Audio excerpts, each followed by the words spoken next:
har'a harcaatiin nu keessa ni jira. Harcaatiin keenya inni har'aa harcaatii abbootii keenya kaleessaa waliin fakkaatu. Harcaatiin keenya inni har'aa harcaatii Oromiyaan akkas ta'uu qabdi, akkastu malaa fi jennee hojjennee agarsiisnee lafarratti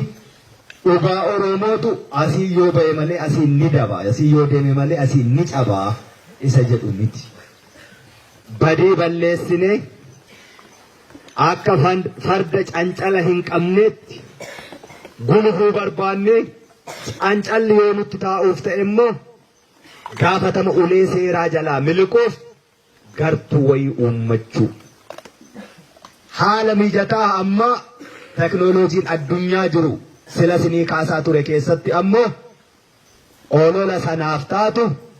hadhooftuu haqarratti waan haqa dabsu waan dhugaa cabsu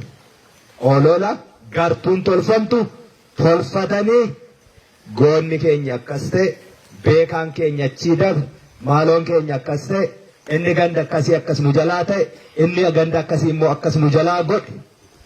akkasittiin olola oofamte harcaatii murna xixiqqaa silaa maqaa keenya dandeettii keenyaa fi hanga keenya hin madaalle akkasiitu nu keessa jira. Harcaa'ummaa naamusa xiqqoo balleesse sanaaf kaayyoo naamusaa akeekaa fi kaayyoo dhaabichaa isa itti irbuu seenee uleen seeraa yoo isa qabe gaafatama fudhatee borus jaalumaa Daawitii keessatti adabamu sana keessatti of ilaalee of sirreessee namaaf fakkeenya ta'ee of kennee qabsoon akka tarkaanfatu gochuu caalaa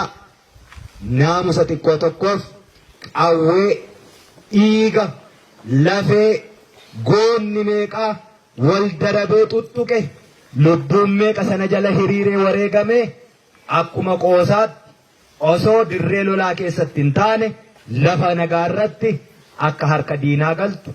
akka isheen gurmuu tokko hin taane wal faana dhaabattee kallattii tokko diinatti hin dhukaane